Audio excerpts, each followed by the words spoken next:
मुख्यमंत्री जी हवा हवाई बयानबाजी के आदी हैं, रोज इस प्रकार का हवा हवाई बयानबाजी करते हैं, इसलिए उनकी हवा हवाई बयानबाजी पर मैं टिप्पणी करना उचित नहीं। भारतीय जनता पार्टी केवल लॉलीपॉप दे करके एससी एसटी ओबीसी को खुश करने की कोशिश में थी। सही मायने में इसको अमली जामा देना नहीं था। अगर अमली जामा देना ही था तो माननीय सर्वोच्च न्यायालय में इसकी मजबूत पैरवी भी हुई। जब 50% पैसा भी विगत बजट का नहीं खर्च हुआ तो नए बजट की कोई आवश्यकता नहीं है। ये कहीं न कहीं जनता के खून पसीने की कमाई के पैसे का दुरुपयोग है, बंदरबांट। पूर्व मंत्री स्वामी प्रसाद मौर्य जी हमारे साथ हैं, बातचीत कर लेते हैं। सर, यूजीसी को लेकर आपका पहला स्टैंड क्या है? पहली बात तो क्योंकि यूजीसी कानून विश्वविद्यालयों तथा अन्य उच्च शिक्षण संस्थाओं में एससी एसटी ओबीसी ईडब्ल्यूएस छात्रों के साथ जो बड़े पैमाने पर भेदभाव हो रहा है उसको खत्म करने के लिए ये कानून लाया गया है और ये कानून माननीय सर्वोच्च न्यायालय के निर्देश पर लाया गया है। क्योंकि अभी अभी जैसे लेटेस्ट रिपोर्ट आई है एनसीआरबी की रिपोर्ट 2023 जो लेटेस्ट रिपोर्ट, उसकी रिपोर्ट के मुताबिक प्रतिवर्ष यानी अभी जो लेटेस्ट उसमें सत्र में था 13,892 छात्र आत्महत्या के शिकार हुए। वहीं पर एक दूसरी रिपोर्ट है IC3 इंस्टीट्यूट का 2025 का रिपोर्ट है जिससे इस बात को स्वीकार किया है कि प्रति वर्ष 13,000 से अधिक छात्र आत्महत्या के शिकार होते हैं। इन्हीं सब बातों को ध्यान में रखते हुए सर्वोच्च न्यायालय ने कहा था कि ये संस्थागत उदासीनता और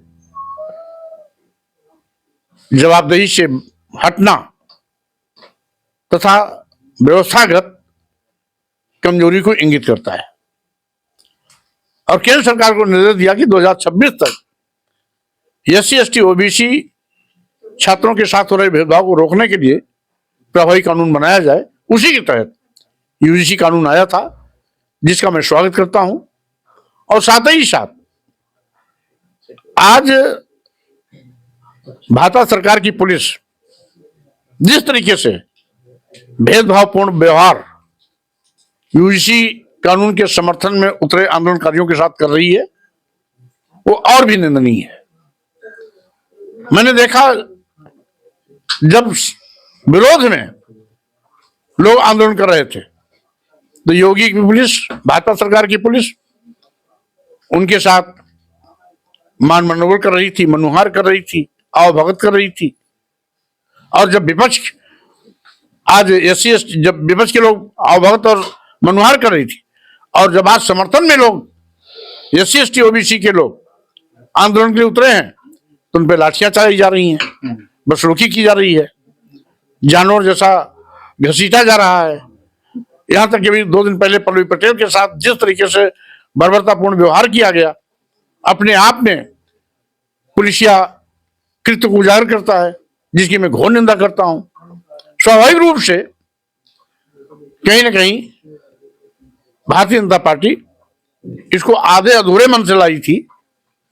अगर सही माने में उसकी नीयत साफ होती तो सुप्रीम कोर्ट में सरकार की तरफ से दर्जनों सीनियर एडवोकेट खड़े होने चाहिए थे, लेकिन भाजपा की तरफ से वकील नदारत थे।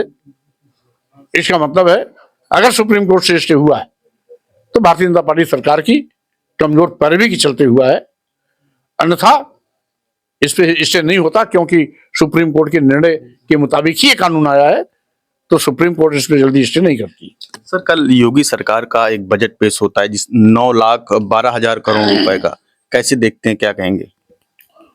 वो 9,12,000 करोड़ का हो या इससे भी ज्यादा का बजट हो, लेकिन अभी विगत बजट का 40% से लेकर 50% तक तमाम विभागों के पैसे बचे हुए हैं। जब 40% 50% पैसे अभी विगत बजट के ही हैं तो नए बजट के आवश्यकता क्यों थी? इसका मतलब है ये बजट केवल उत्तर प्रदेश की जनता की गाड़ी कमाई के पैसे का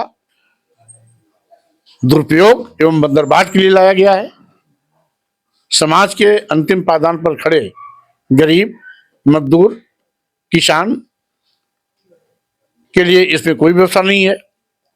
छात्र छात्रों के बेहतर पढ़ाई की व्यवस्था के मद में इसमें कोई विशेष उपबंध नहीं किए गए हैं।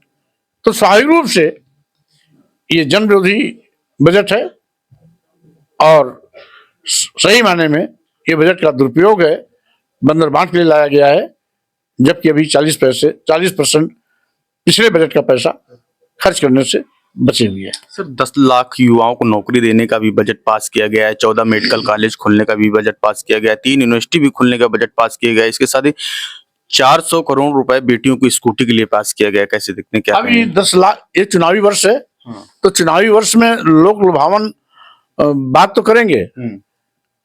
स्कूटी भी दे सकते हैं, कंप्यूटर भी दे सकते हैं और कुछ दे सकते हैं, लेकिन जो बेसिक नीति तय करनी चाहिए। अभी तक 10 लाख कहाँ, जब 10 साल में 10 लाख नहीं दे पाए तो विदाई के बाद में 10 लाख कहां दे पाएंगे। अब सोचने की बात है कि 10 साल में जब 10 लाख नौकरी नहीं दे पाए तो विदाई वर्ष में 10 लाख लोगों को नौकरी कैसे देंगे। इसका मतलब है ये केवल हवाई फायर है, इसके सिवाय कुछ नहीं। बहुत बहुत शुक्रिया। तो ये स्वामी प्रसाद मौर्य थे, जिनका साफ तौर पर कहना है कि यूजीसी के समर्थन में हम लगातार हैं और लगातार रहेंगे। लखनऊ से सद्भावना आवाज के लिए कैमरा पर्सन विनोद साहू के साथ मैं आयुष अवस्थी।